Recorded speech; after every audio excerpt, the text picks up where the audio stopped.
हमारे सारे सपने पूरे हो सकते हैं अगर हमारे अंदर हिम्मत है उन्हें पूरा करने की। ये सब मुसलमान शख्सियत के हैं जिसके संघर्ष की कहानी आज के इस वीडियो में मैं आपको बताने वाला हूँ। ये एक ऐसा बंदा है जिसकी जीवन गाथा सुनने के बाद आप खुद से बहाने लगाना भूल जाओगे। ये एक ऐसा बंदा है जिसे आप में से ज्यादातर लोग जानते हैं, लेकिन इनके संघर्ष की कहानी बहुत कम लोगों को पता है। अगर आपको पता है तो कहानी सुनते सुनते गेस करना कि वह बंदा कौन है।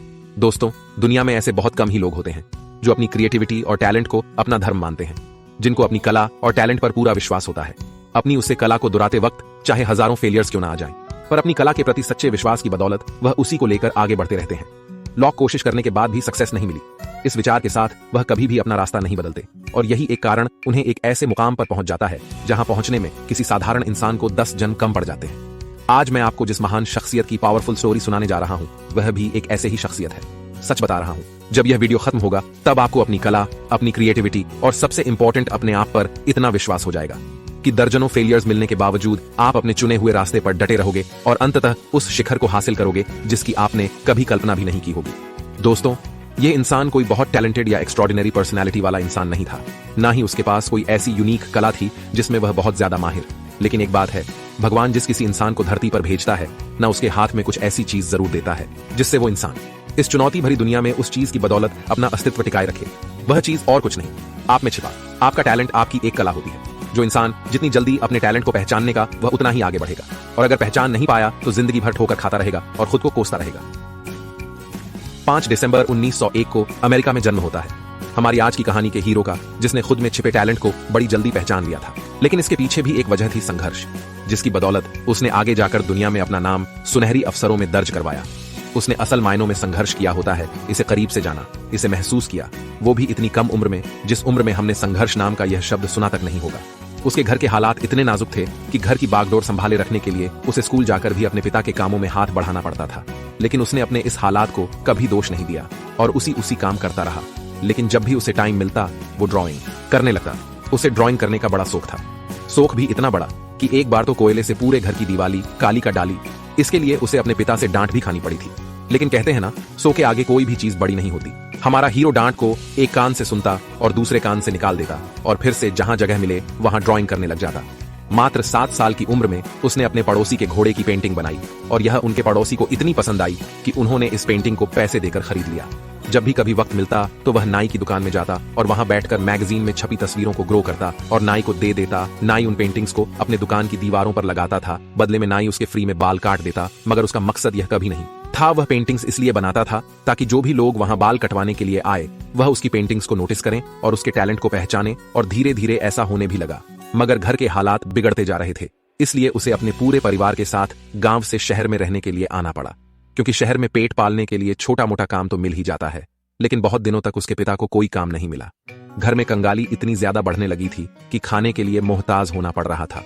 मगर किस्मत का साथ मिला और उसके पिता को पेपर बांटने का काम मिल गया।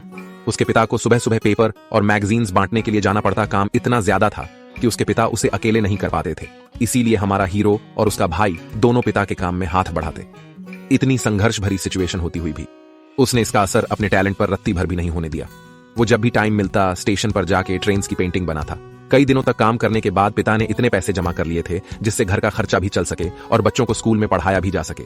इसलिए दोनों भाइयों का दाखिला स्कूल में करवाया। मगर सुबह सुबह जल्दी उठ के रोज काम पर जाने से वह इतना थक जाते थे कि स्कूल में जाके वो बस सोने का काम करते हैं, और इसीलिए वो स्कूल में सबसे कमजोर स्टूडेंट थे। उनकी रैंक हमेशा टॉप 3 में आती थी, मगर नीचे से अब तक उसका स्वरूप, उसका जुनून से भरा टैलेंट बन चुका था। उसे ऐसा सो गया था कि वह जो पेंटिंग्स बना रहा है यह ऐसे ही नहीं बना रहा है, यह उसके लिए वरदान है, और इस वरदान को सार्थक बनाना अब उसका अंतिम लक्ष्य होगा। और इसलिए उसने पैसे बचा बचाकर एक आर्ट इंस्टीट्यूट में दाखिला ले लिया। जब यह 19 साल का हुआ तब वर्ल्ड वॉर 1 खत्म ही हुआ था। इस बार उसने आर्मी ज्वाइन करने का सोचा। वह आर्मी ज्वाइन करने के लिए गया, मगर वह सिलेक्ट नहीं हुआ। लेकिन उसने हार नहीं मानी। एम्बुलेंस चलाने की जॉब के लिए अप्लाई किया। उसको फ्रांस में जाकर जॉब करनी थी और इसलिए वह फ्रांस चला गया। लेकिन उसने ड्राइंग करना अभी भी नहीं छोड़ा। उसने अपनी उस एम्बुलेंस को ही पेंटिंग से भर दिया। उसकी इस कला के कई लोगों ने तारीफ की। अगले ही साल उसने यह जो छोड़ दी और फिर से अपने देश लौट आया और वापस आके एक पेंटिंग स्टूडियो को ज्वाइन किया। यहाँ उसे अलग अलग तरह के ड्राइंग्स बनाने का काम करना पड़ता था। लेकिन यहाँ उसके साथ कुछ ऐसा हादसा हुआ जिसे उसने अपनी जिंदगी में कभी नहीं सोचा। कंपनी ने उसे यह कहते हुए बाहर का रास्ता दिखा दिया कि उसे पेंटिंग बनानी ही नहीं आती, उसमें इमेजिनेशन और नए आइडियाज की कमी है। अब आप ही सोचो, बचपन से ही जिस जुनून के साथ उसने अपनी कला को संघर्ष के समय में संजोए रखा था, उसी का कोई तिरस्कार कर रहा था। उस वक्त उस पर क्या बीती होगी। ऐसे हालात में मोस्ट ऑफ द पीपल खुद को हारा हुआ महसूस करते हैं। उनका अपनी कला और अपने आप पर से विश्वास उठ जाता है। लेकिन हमारा हीरो जैमस था। अब तक जितनी कहानी मैंने बताई है उसमें आपको यह तो पता चल ही गया होगा कि हमारे हीरो ने किस तरह की परिस्थितियां देखी हैं और उन परिस्थितियों का किस तरह से सामना किया है। उसने इस अपमान को अपने ऊपर हावी नहीं होने दिया, उल्टा उसने अपमान का बदला लेने का सोचा और कैसे भी करके खुद की कंपनी खड़ी की। लेकिन कंपनी नहीं चली। उल्टा कंपनी के ऊपर इतना कर्जा बढ़ गया कि उसे कंपनी को बैंकरप्ट घोषित करना पड़ा। उसके पास एक बैग बची थी जिसमें कुछ कपड़े और पेंटिंग्स के सामान थे। वो बिल्कुल अकेला हो चुका था। लेकिन कहते हैं ना, जिसको खुद के ऊपर पूरा विश्वास होता है और जिसका साथ कोई नहीं देता, उसका साथ खुद भगवान देते हैं। इस करो या मरो वाली सिचुएशन में उसके भाई ने उसका साथ दिया और सेव करे हुए $2000 उसको दिए। हमारे जाबाज ने फिर से एक नई स्ट्रैटेजी से कंपनी शुरू की और वह कंपनी चलने लगी।